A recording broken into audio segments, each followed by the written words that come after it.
The European Union announcing it'll impose up to 38% tariffs on electric vehicle imports coming from China.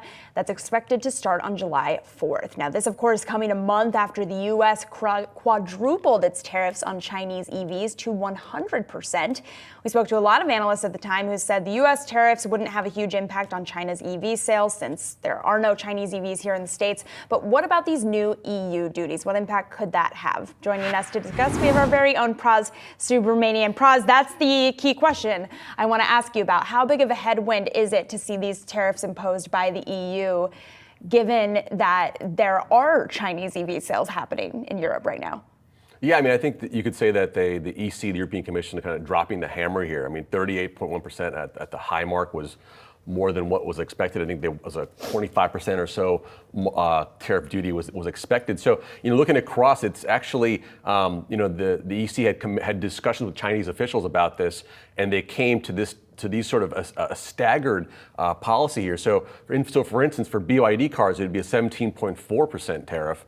For Geely cars, a 20% tariff. But then on SAIC, for instance, 38.1.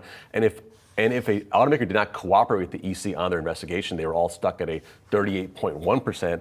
Others who cooperated, a 21% tariff. So you see this kind of staggered approach here, all going into effect July 4th. Now, the EC says that they can still have ongoing discussion with Chinese officials, and they can sort of potentially lower that or adjust these tariffs. But one interesting automaker, Tesla, petitioned for a kind of an individual rate for their cars coming from China, so they're going to do that. But anyway, more pain here, I think, for Chinese EVs in the country, especially when you consider the fact that other European automakers were saying, hey, if you do this, our cars in China are going to get directly tariffed again. So it's kind of like an escalation here. I was going to say, so what ultimately could that backlash look like? And putting some of these foreign automakers who want to have any sort of presence, more of a presence in China than in a tougher position. Yeah, definitely. I mean, a lot of the luxury brands sell their big V8 powered S-classes and BMW 7 Series. Those cars are going to get tariffed heavily if the Chinese are going to respond to it. And ultimately, consumers both there and in China